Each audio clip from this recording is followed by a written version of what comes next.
Sejam bem-vindos a Carlos G, nome do meu canal. Estamos aqui mais uma vez para responder a exame da admissão 2017, a terceira parte. Quero agradecer pelo feedback da primeira e segunda parte do exame da admissão 2017, o EM.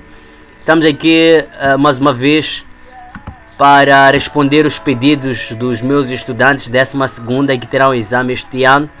Portanto, dar uma pequena mãozinha na resolução dos exames. Dizer que a forma de resolução de exames aqui, embora vamos fazer de forma corrida, vamos comentar as opções, vamos comentar as afirmações, vamos permitir que o nosso caro estudante consiga responder esse exame, e não só este, mas os demais exames. Sem levar muito tempo, vamos para a primeira questão, questão número 24. Temos aqui a afirmação: substituindo a comunidade primitiva. Bem, temos aqui a primeira informação. Esta comunidade será o que? Será substituída. A comunidade primitiva. De que é que estamos a falar quando falamos de comunidade primitiva aqui em Moçambique? Em relação aqui em Moçambique, quando falamos de comunidade primitiva, primeiro estamos a falar das primeiras pessoas. Segundo, estamos a falar do povo Khoisan. E é preciso que se perceba que o povo Khoisan é resultante de dois nomes. Por outro lado, temos os Khoikhoi, que eram pastores, e por outro lado temos os Zans, que eram caçadores. Esses dois povos, por viverem no mesmo lugar e terem as mesmas características, são conhecidos como o povo Khoisan. Suas características: eram povos nómadas, viviam de recoleção, não só viviam em bando, sem ideia de família. As suas atividades eram divididas por sexo e idade, e é esta exclusivamente a sua diferenciação social, em que se distinguia homem, mulher e crianças, não é? Depois temos e predomínio de caça e de pesca. Vários grupos populacionais foram chegando a Moçambique há cerca de 1700. Antes de chegarmos aqui no 1700, vamos somente refletir aqui. Vários grupos populacionais foram chegando. Estamos a falar em substituição de quê? De povo primitivo. Os grupos vão chegando. Temos lá o povo Banto. Depois de comunidade primitiva, tem o povo Banto que chega por aí 300 anos, ou terceiro século 3. O povo Banto já era um povo que dominava os instrumentos de ferro, criando, não é, uma enxada de cabo curto, e que através dessa enxada vai predominar no estado de Ngwenemutapa, no estado de Grande Zimbábue, no estado de Marave. E este povo aqui, pelo fato de ser um povo agropastoril, agricultores, isto levará com que eles sejam sedentários, diferente da comunidade primitiva, que é nômada. Esses aqui já são sedentários, e neste aqui já existe a diferenciação social. Vivem em famílias alargadas. São os primeiros indivíduos que vão criar os primeiros estados aqui em Moçambique. Estado de Grande Zimbábue, estado de Ngwenemutapa, estado de Marave, são estados estritamente Banto. Temos aqui cerca de 1700. Turma, nós temos que ter muito cuidado com os períodos. Eu disse expansão Banto é 300 anos. Logo, expansão Banto não faz parte disto, não é? Tenho aqui Mfecane é a partir de 1800, não é? Já século XIX, não pode fazer parte disto. A única coisa disto aqui que tenha feito parte do período 1700 é a penetração mercantil. A penetração mercantil na história de Moçambique, ou na periodização da história de Moçambique, é a partir de 800 a 1800. É nesse período, 800 a 1890, 800 a 1890 é o período de penetração mercantil. Temos no meio disso penetração mercantil árabe ou asiática, não é? A partir do século 9, 12. Depois vamos ter a penetração europeia, mercantil europeia, a partir do século 15. Então logo a opção correta aqui é a penetração mercantil, a opção A. Em relação à penetração mercantil, temos que dizer que essa penetração tinha como objetivo questões mercantis, questões de mercados, diferente da penetração colonial do século XIX, que a intenção era de dominar os Estados africanos e dominar a África. Ok? Estamos a fazer de forma muito corrida. Vamos à questão 25. Na questão 25 temos a formação dos últimos estados pré-imperialistas Nguni na África Austral. Foi resultado do... Bem, esta questão é respondida pela opção B. Fecan não é que foi resultado da formação desses estados pré-imperialistas. Aqui em Moçambique estamos a falar, por exemplo, de estado de Gaza. Mas, mais do que dizer B, é preciso que a gente perceba o que é esse de Fecan, aonde surgiu, o que é que significou. Fecan surge exatamente na Zululândia. O que é que acontece na Zululândia? Vou falar de causas. Num determinado momento, ou século XIX, início do século XIX, a zona da Zululândia é atingida por alguns problemas.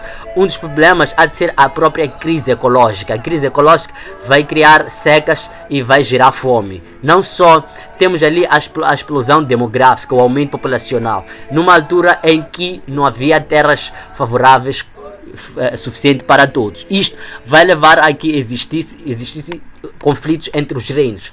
Dentro desses conflitos vamos destacar dois grandes reinos. Temos por um lado, não é, o reino de Zuide, que era liderado por Duande. Este é o primeiro reino. E este reino vai disputar este território da Zululândia com outro reino, que é o reino dos Tetuas, que era liderado por Deguisai.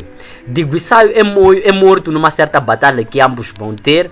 E no entanto, na morte de Deguisai vai subir um jovem soldado guerreiro chamado Chaka, que depois é conhecido como Chaka Azul. Chaka significa céu brumoso. Este indivíduo vai semear terror na zona de Zululândia e vai precipitar a movimentação de outros reinos. Esta movimentação há de ser chamada neste caso de Fecan. Esta movimentação fará com que esses indivíduos fossem invadir, não é, outros territórios. Estou a falar, por exemplo, do reino dos Ndoandos, que é liderado por Zuide, e de outros reinos. Esses vão emigrar para outros territórios, invadindo outros territórios. Vão invadir, por exemplo, Moçambique, Zimbábue, Suazilândia, Lesotho, Malawi, Zâmbia, Botsuana, por aí em diante, não é? Portanto, aqui em Moçambique nós vamos encontrar o próprio Soxangana, que são naturalmente ambos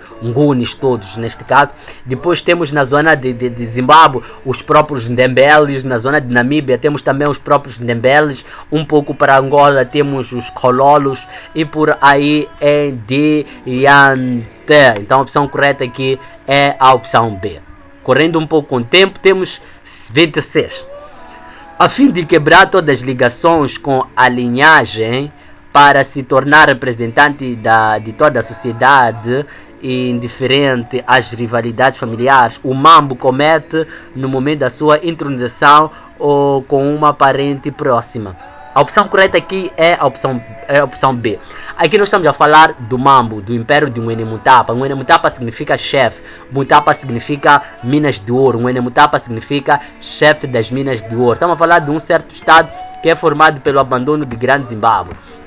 Este estado é formado por aí por volta de 1440 a 1450 na região de Dande, no planalto zimbabuiano, entre os rios Luias e Mazoia. Eu tenho um vídeo que fala disto. Pode acessar meu canal Carlos Give, senão vou deixar aí o próprio link para que possa acessar, para ter tudo sobre o império de Ngwene-Mutapa. Tem tudo, tem mais tudo mesmo. Esse indivíduo tinha que ser neutro na questão de linhagens, tanto é que era considerado um indivíduo soberano, não só soberano, como uma entidade divina, e portanto tinha legitimidade de se relacionar até mesmo com as suas próprias irmãs. Tanto é que ele cometia o incesto. não é? Tem como tinha três mulheres que se destacam aqui para além das próprias concubinas. Tem a Mazarira, tem a Inhamanda, tem a Inhambuzia. São as suas próprias esposas, 3 esposas que estavam muito ligadas a questões de administração do Estado, estando mais ligadas a transações comerciais. Temos aqui um indivíduo que aqui é destacado, Nevinga. Nevinga é um indivíduo que assume o trono quando um Nwenemtapa morre. Quando um Nwenemtapa morre, enquanto se prepara outro Nwenemtapa, há um indivíduo que é colocado no trono, chama-se Nevinga. Esse indivíduo, quando o Nwenemtapa é recolocado no trono, esse indivíduo tinha que ser apedrejado, tinha que ser morto. Tanto é que alguns Nevingas fugiam. A opção correta aqui é B, 27. Quando em 1498 Vasco da Gama passou por Moçambique, tinha como destino. A opção correta aqui é B. Em relação a Vasco da Gama, tem um vídeo super interessante. Vou deixar aqui o vídeo. Neste vídeo eu falo a partir mesmo da Europa, porque é que Portugal sai, o que é que estava acontecendo na Europa, como é que eles entram no Atlântico, como é que eles chegam a Moçambique, como é que de Moçambique vão à Índia, como é que da Índia voltam a Moçambique. Tem um vídeo completo em relação a isto. Vou deixar o link, se quiser pode acessar. Tenho aí 28.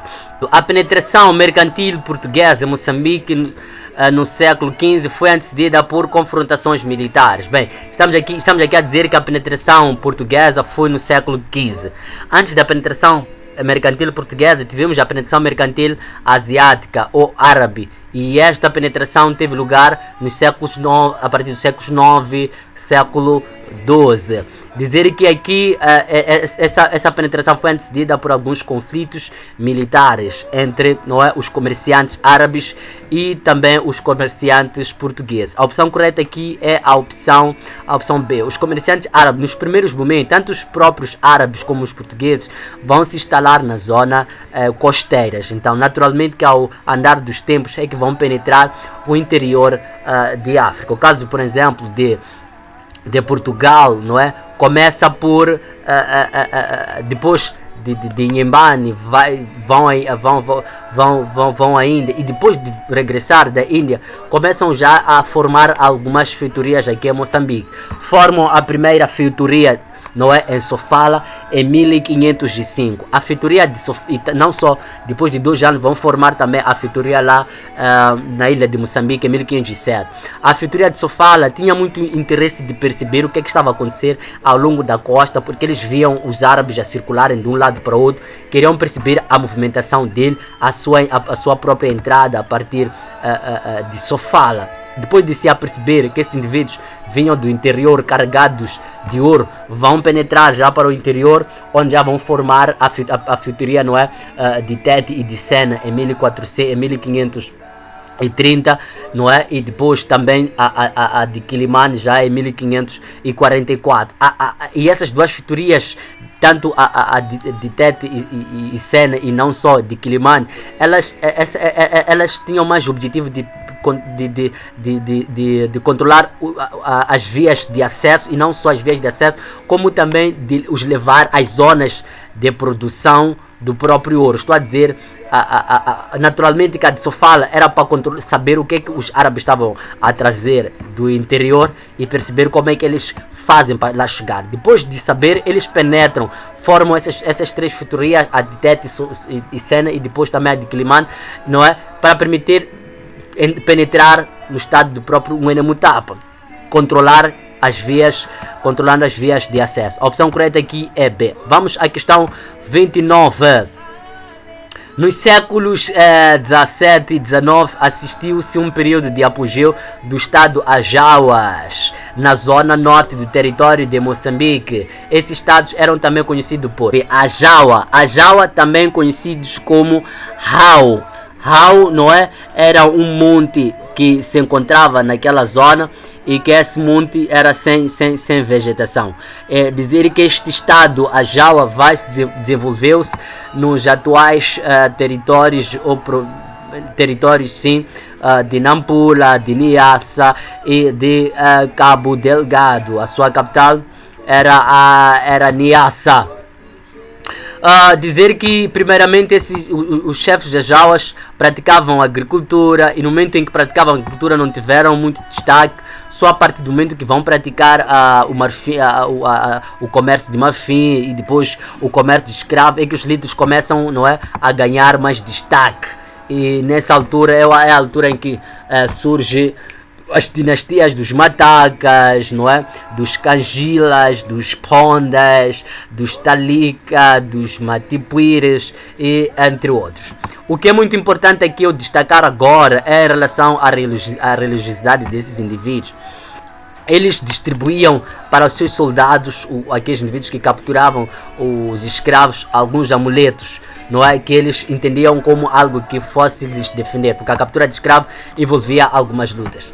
Dizer que no fim os líderes vão se envolver ao islamismo, vão se converter ao islamismo, deixando algumas suas tradições, o que leva à decadência a esse estado.